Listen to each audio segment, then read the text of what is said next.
Bismillahirrahmanirrahim. Assalamu alaikum. Today's our topic is problems associated to conserve biodiversity in Pakistan. Pakistan में हमें कौन सी problems face करनी पड़ती हैं बायोडाइवर्सिटी को कंजर्व करने के लिए।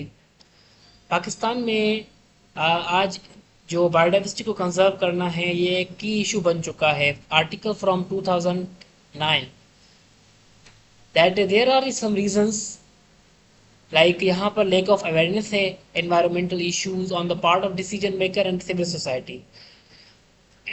डिसीजन मेकर्स और सिविल सोसाइटी एक आम सोसाइटी के लिहाज से भी अगर हम देखें और डिसीजन मेकर्स के लिहाज से भी अगर हम देखें तो यहाँ पर लेक ऑफ अवेयरनेस है। इसलिए हमें चाहिए कि हम ये जो लेक ऑफ अवेयरनेस है बायोडाइवर्सिटी के लिए, हमें चाहिए कि हम ऐसे इकदाम लाएं जिनकी वजह से अवेयरनेस आए लोगों में भी और डिसीजन मेकर्स में भी, सिविल सोसाइटी एक आम लोग में भी। तो इसलिए हमें उन्हें बताना चाहिए कि बायोडाइवर्सिटी की इम्पोर्टेंस क्या है, कि अगर हम ये इम्प्लीमेंट अगर नहीं लाएंगे बायोडाइवर्सिटी को कंजर्व करने के लिए तो क्या क्या रिजल्ट्स इसके हो सकते हैं जो कि बहुत डेंजरस होते हैं। ये हमें अवेयरनेस प्रोग्राम लाने चाहिए क्योंकि लेक ऑफ अवेयरनेस है, इसको कन्वर्ट करना है हमें अवेयरनेस में। वीक गवर्नेंस, यहाँ पर जो गवर्नेंस का निज़ाम है वो वीक है। स्लो डिसीजन मेकिंग प्रोसेस है, यहाँ पर डिसीजन लेने में बहुत टाइम लग जाता है। Inability to conceptualise policy, lack of distinct between the public and private interest, weak capacity of government departments, lack of individual capacity and incentive for performance। Government ने यहाँ पर डिपार्टमेंट्स बनाए हुए हैं, अगर यहाँ पर डिपार्टमेंट्स हैं, इन डिपार्टमेंट्स में वर्क करने के लिए जो इंडिविजुअल है उसको भी, उसकी भी जिम्मेदारी है कि वो अपने कंट्री के लिए और अपने कंट्री के लोगों के लिए एक सिंसियर बन के काम करे। कि इसलिए यहाँ पर ये इंडिविजुअल की कैपेसिटी भी यहाँ पर वीक हो जाती है समटाइम्स। तो इसलिए ये भी हमें चाहिए कि हम खुद सिंसियर होकर काम करने अपने कंट्री के लिए अपने रेस्पेक्टिव डिपार्टमेंट्स में। Another reason that is the lack of funding, funding नहीं आती या आती भी है तो यहाँ पर करप्शन हो जाती है, तो इसलिए लैक ऑफ फंडिंग का भी प्रॉब्लम होता है बायोडाइवर्सिटी को कंजर्व करने में। Another topic that is the problem associated to conserve biodiversity due to the human intervention। अब एक इंसान का भी बड़ा किरदार होता है बायोडाइवर्सिटी को कंजर्व करने में या बायोडाइवर्सिटी को ख़त्म करने में। यहाँ पर हमने इंटरनेशनल लेवल पर भी डिपार्टमेंट्स बनाए हुए हैं जो कि हर कंट्री के अपने डिपार्टमेंट्स को देखता है। यहाँ पर IUCN, international union for conservation of nature का एक डिपार्टमेंट है इंटरनेशनल लेवल पर, जो कि रिपोर्ट करता है कि 75% of genetic diversity of agriculture crop has been lost. ये this is the huge amount कि 75% एग्रीकल्चर क्रॉप लॉस हो चुका है। Bird fisheries are over exploited, जो फिशरीज हैं ये ओवर एक्सप्लॉइटेड हम कहते हैं कि उसके एक्स्ट्रा यूजेज को। अब एक्स्ट्रा यूज, किसी भी चीज़ का एक्स्ट्रा यूज जो है ना वो उसको उसकी डिस्ट्रक्शन पर ले जाता है, इसलिए हमें चाहिए कि ओवर एक्सप्लॉइटेड से हम बचें।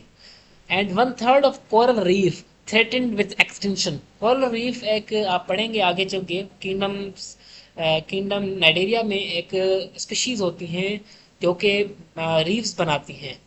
ये क्या होता है, ये ऑर्नामेंटल पर्पस के लिए, ज्वेलरीज के लिए ये यूज़ होती हैं। ये बड़ी मतलब कि इनका इकोनॉमिकल इम्पोर्टेंस है इनकी। ये जापान में ये जहाँ पर बड़े बड़े सीज़ हैं, आर्कटिक ओशंस हैं, यहाँ पर ये स्पीशीज़ पाई जाती हैं। इनके थ्रू क्या किया जाता है, इनके थ्रू एक बड़ी बड़ी ज्वेलरीज, मोतियाँ जिनको हम कहते हैं, वो बनाई जाती हैं और इनको मुख्तलिफ जो कंट्री है उनमें फ़रोख्त किया जाता है। तो इसके लिए इसकी बड़ी इकोनॉमिकल इम्पोर्टेंस है और कंट्री के लिए, कंट्री के डेवलपमेंट के लिए बहुत ज़्यादा इम्पोर्टेंट होती हैं। तो ये भी अब चल के एक्सटिंक्ट होती जा रही हैं। ये भी नुकसान है ना एक कंट्री के लिए, उसकी डेवलपमेंट, उसकी इकोनॉमी को मतलब कि लॉस हो रहा है। तो इस तरह आप ये भी देख सकते हैं कि इस तरह भी बायोडाइवर्सिटी किस तरह कंट्रीज़ की डेवलपमेंट में एक किरदार अपना प्ले करती हैं biodiversity. Man is the factor which is directly involved in the destruction of biodiversity। अब एक इंसान जो है वो ही बायोडाइवर्सिटी को ख़त्म करता है। किस तरह, यहाँ पर आप देखें एक चार्ट में बनाया गया है। सबसे पहले अर्बनाइजेशन और इंडस्ट्रियलाइजेशन। अर्बनाइजेशन करते हैं हम, पेड़ पौधे जो हैं उनको काट कर हम शहर बनाते हैं, उसको हम कहते हैं अर्बनाइजेशन। क्यों? क्योंकि ओवर पॉपुलेशन हो जाती है। सम अब पॉपुलेशन इंक्रीज होती है डे बाय डे, तो डे बाय डे जैसे ही पॉपुलेशन इंक्रीज होगी तो हमें उनके रिसोर्सेज के लिए, उन जो नई पॉपुलेशन है उनके लिए उनके रिसोर्सेज प्रोड्यूस करने होते हैं, उनके लिए घर बनाना है, उनके लिए जॉब अपॉर्चुनिटीज़ है, उनके लिए खाने पीने का इंतज़ाम है। इसलिए अर्बनाइज करना पड़ता है, फॉरेस्टेशन को डिफॉरेस्टेशन करनी पड़ती है और इंडस्ट्रियलाइजेशन लगाना है। तो इसलिए ये क्या है, ये बायोडाइवर्सिटी को अल्टीमेटली डिस्ट्रॉय करना है। तो another reason that is the deforestation. इसमें क्या होता है, डिफॉरेस्टेशन में पेड़ पौधे जो भी हैं वो काट देते हैं। अब सॉइल इरोजन्स होती हैं, उसकी वजह से सॉइल अपनी लेयर छोड़ जाती है ज़मीन की, जिसकी वजह से अर्थक्वेक्स आ जाते हैं, रेनफॉल, क्लाइमेट चेंज हो जाता है। Pollution, pollution is another cause. इसमें क्या होता है, स्पीशीज जो होती हैं वो डिस्ट्रॉय हो जाती हैं पॉल्यूशन की वजह से। ग्लोबल वार्मिंग, मुख्तलिफ किस्मों की गैसेस प्रोड्यूस होती हैं कार्बन डाइऑक्साइड, नाइट्राइड्स की फॉर्म में। So there are the different gases which are producing in the environment due to the pollution. ये इफेक्ट करती हैं स्पीशीज को और इवेंचुअली उनको endangered and then the extinct खत्म कर देती हैं। ओवर हंटिंग, हंटिंग करते हैं लोग, but over hunting is also a dangerous to species, जो कि डायरेक्ट किल करता है विल्ड एनिमल्स को। जो जंगलात में एनिमल्स रहते हैं उनको किल करना, तो ये तो उनकी मतलब कि उनकी स्पीशीज को ख़त्म करना है और इवेंचुअली उनकी एक्सटेंट, जो वो एक्सटेंट होती जाएंगी ना। Biodiversity is affected with these reasons. अब यहाँ पर एक पाई चार्ट बनाया गया है, ये इसमें रीजंस बताए गए हैं कि किन किन की वजह से कितनी परसेंटेज में एक्सटिंक्शन होती है। हैबिटाट की डिस्ट्रक्शन, हैबिटाट एक मेन रीज़न होता है। किसी भी स्पेशी को अगर ख़त्म करना है तो उसके हैबिटाट को ख़त्म करना है अपने। हैबिटाट कहते हैं उसकी रहने की जगह को। यहाँ पर 39% हैबिटाट से रिलेटेड, अगर हम उसके हैबिटाट को ख़त्म कर रहे हैं, यहाँ पर 39% स्पेशी उनके हैबिटाट की वजह से ख़त्म हो रही है, क्योंकि उनको उनका पर्टिकुलर हैबिटाट नहीं मिल रहा आज तक। 23%, ये जो ये कलर है ना, ये यहाँ पर 23% को शो कर रहा है। Hunting and other type of intentional killing, यहाँ पर हंटिंग की वजह से, ओवर हंटिंग की वजह से 23% एक्सटिंक्शन होती है। अदर कॉजेज में 2% आ जाते हैं, जिसमें एनवायरमेंटल इकोलॉजिकल फैक्टर्स हो सकते हैं। इंट्रोडक्शन टू इन्वेजिव स्पीशी, जिसकी वजह से 36% स्पीशी एक्सटेंट होत रही हैं। अब इन्वेजिव स्पीशी कहते हैं एक स्पीशी हमारे पास वो अपने हैबिटाट में रह रही है, और वो हैबिटाट के रेस्पेक्ट में वो मतलब कि बहुत स्ट्रॉन्ग है, वो किसी भी हैबिटाट में वो स्पीशी रह सकती है। अब उस स्पीशी को हम किसी दूसरे हैबिटाट में लाएं, इंट्रोड्यूस करवाएं, तो जो दूसरे हैबिटाट में जो स्पीशी रहेंगी, वो पहले हैबिटाट में रहने वाली जो हैबिटाटली स्ट्रॉन्ग है स्पीशी, वो दूसरे हैबिटाट वाले स्पीशी को डिस्ट्रॉय करेगी और उसको उसकी रिसोर्सेज को ख़त्म करती जाएगी, जिसकी वजह से जो दूसरी हैबिटाट वाली स्पीशी है वो क्या होती जाएगी, आहिस्ता आहिस्ता ख़त्म होती जाएगी और इवेंचुअली वो भी एक्सटेंट हो जाएगी। So these are the some reasons of biodiversity को, मतलब कि किस तरह हम कंजर्व नहीं कर पा रहे। हमें चाहिए कि इन चीज़ों पर हम देखें, गौर फिक्र करें, ताकि हम अपनी बायोडाइवर्सिटी को कंजर्व कर पाएँ। Climate change are not only the pressure on our environment. Climate is not the factor. Climate जो चेंज होते रहते हैं, this is not only the factor जो कि हमारी बायोडाइवर्सिटी को डिस्टर्ब कर रहा है, but there is a habitat loss, degradation, pollution, over exploitation. Invasive species also play a significant role in biodiversity decline. Biodiversity को ख़त्म करने में ये इनका भी रोल है, हैबिटाट का, डिग्रेडेशन का, pollution, over exploitation, invasive species का introduction. These pressure are because of what, human invading activity, ये इंसान की वजह से। Deforestation cause and its effect. Deforestation एक बड़ा मतलब कि कॉज है बायोडाइवर्सिटी का, उसके उस पर इफेक्ट का। किस तरह? Forest over 31% of the land area on our planet. Forest जो है वो 31% हमारा जो लैंड है, हमारी जो ज़मीन है, उसको कवर करते हैं हमारे प्लेनेट पे, हमारी अर्थ पर। They play a vital oxygen, provide home for people, wildlife. Many of the world's most threatened endangered species live in forests, and billions of the people rely on its benefits. Forests offer food, fresh air, clothing, medicines, shelter. Forests play a critical role in reducing climate change because they act carbon sink, soaking up carbon dioxide that would otherwise be free in the environment and contribute ongoing change in the climate pattern.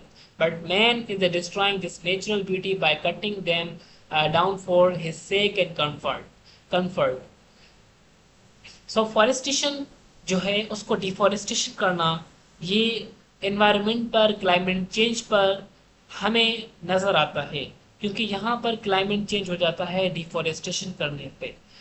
यहाँ पर forestation किस तरह helpful है, हमें food provide करता है, forest हमें food provide करते हैं। और विल्ड एनिमल, जो जंगलात में एनिमल्स रहते हैं, उनका हैबिटाट है ये फॉरेस्ट, क्योंकि 31% बहुत बड़ा अमाउंट है ये लैंड का जो कवर करते हैं। उसके अलावा ये हमें मेडिसिन प्रोवाइड करते हैं, फॉरेस्ट शेल्टर देते हैं हमें।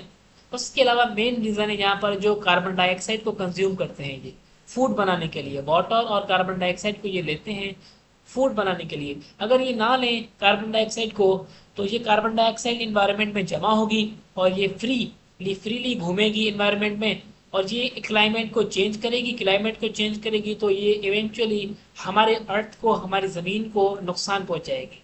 इसलिए ये फॉरेस्ट का देखें आप कितनी बड़ी इंपॉर्टेंस है, कितनी बड़ी एक उसकी मतलब की अहमियत है हमारे अर्थ पर, हमारे लिए, हमारे नेचर में, हमारे नेचर को स्टेबल करने के लिए फॉरेस्ट एक बहुत ज़्यादा इम्पोर्टेंट रोल प्ले करते हैं।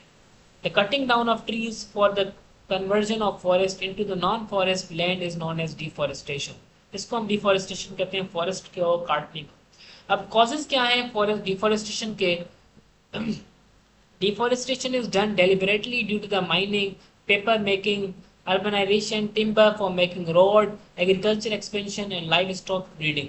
इनके ये रीज़न है, इनकी वजह से हम डिफॉरेस्टेशन करते हैं, घर बनाने के लिए, पेपर बनाने के लिए, वुड बनाने के लिए, अर्बनाइज करने के लिए, और उसके अलावा लाइव स्टॉक जो मॉल मवेशी होता है उनके लिए भी ये सारे के सारे डिफॉरेस्टेशन करनी पड़ती है। उनके कॉजेज इफेक्ट क्या होंगे हमारे पास डिफॉरेस्टेशन के? Deforestation result with the great loss of biodiversity. यहाँ पर अगर हम डिफॉरेस्टेशन करेंगे तो बायोडाइवर्सिटी लॉस हो जाएगी। Increase in the concentration of green house gases, जिसमें ग्रीन हाउस गैसेस इंक्रीज हो जाएंगी अगर हम डिफॉरेस्टेशन करेंगे, जिसमें carbon dioxide, methane, water vapours, nitrous oxide, ये सारे के सारे ख़तरनाक गैसेस हैं जो कि इंसानों के लिए ख़तरनाक हैं। ये भी बढ़ जाएंगी, मतलब कि क्या हो जाएगा, ग्रीन हाउस इफेक्ट हो जाएगा, ग्रीन हाउस गैसेस बढ़ जाएंगी। Which leads to the global warming, temperature will be high. Temperature जो कि आजकल आप देख रहे हैं, टेम्परेचर हमारे इन्वायरमेंट में हाई हो रहा है आजकल, पहले तो नहीं होता था। 50 डिग्री 51 डिग्री तक जा रहा है टेम्परेचर। ये क्यों जा रहा है? क्योंकि हमने डिफॉरेस्टेशन बहुत ज़्यादा कर दी है, जिसकी वजह से मुख्तलिफ गैसेस प्रोड्यूस होती हैं, गैसेस प्रोड्यूस हो रही हैं, तो उनकी वजह से टेम्परेचर हाई रह रहा है, ग्लोबल वार्मिंग हो रही है। इसकी वजह से ग्लेशियर्स मेल्ट होते हैं, ये मेल्ट होते हैं जब भी ग्लेशियर्स होते हैं, which is the reason rising sea level increase होता है। जो बर्फ़ होती है ना पहाड़ों पर जम जाती है, जिसकी वजह से ये मेल्ट होती है, तो फिर सी लेवल इंक्रीज होता है, जो कि कॉज बनता है फ्लड का। It is also the reason of habitat loss of wild life. Deforestation की वजह से विल्ड लाइफ का जो हैबिटाट है वो डिस्ट्रॉय होता है, सोइल इरोजन होती है, low rainfalls due to the no transpiration और आल्सो रिजल्ट ऑफ डिफॉरेस्टेशन। अब डिफॉरेस्टेशन से जो रेनफॉल होती है वो भी कम हो जाती है। क्यों? क्योंकि जो फॉरेस्ट होते हैं ना वो ट्रांसपायरेशन करते हैं, in the form of vapours they release the water, जिसको हम ट्रांसपायरेशन कहते हैं। अब वो वेपर्स जाते हैं ऊपर, बादल की फॉर्म में कन्वर्ट हो जाते हैं, और वो रेनफॉल का होती है, जिसकी वजह से डिफॉरेस्टेशन की वजह से लो रेनफॉल हो जाती है। तो एज अ रिज़ल्ट क्या है, डिफॉरेस्टेशन की वजह से बहुत सारे नुकसान हैं। हमें चाहिए कि हम पेड़ पौधे लगाएं ताकि हम अपनी नेचर को स्टेबल करें। Last topic, that is the endangered and extinct species. Due to the human activities such as entertainment of food, animals are becoming endangered at the risk of extinction in future, or some have the extent surely of not finding last individual of that species in ecosystem. Some of the endangered species are given below. अब endangered और extinct species में क्या फ़र्क है? Endangered ऐसी species होती हैं जो कि फ्यूचर में जाकर ख़त्म होने वाली, उन पर एक हाई रिस्क है एक्सटिंक्ट होने का। और एक्सटिंक्ट स्पीशी ऐसी होती हैं जिनका एक आखिरी मेंबर भी हमें नहीं मिल रहा, वो ख़त्म हो चुकी हैं अब, इसको हम कहते हैं extinct species. So that was the today's topic. I hope so आपको समझ में आया होगा। तब तक के लिए कीप लर्निंग, कीप एक्सप्लोरिंग। अल्लाह हाफिज़, टेक केयर, जज़ाकल्लाह।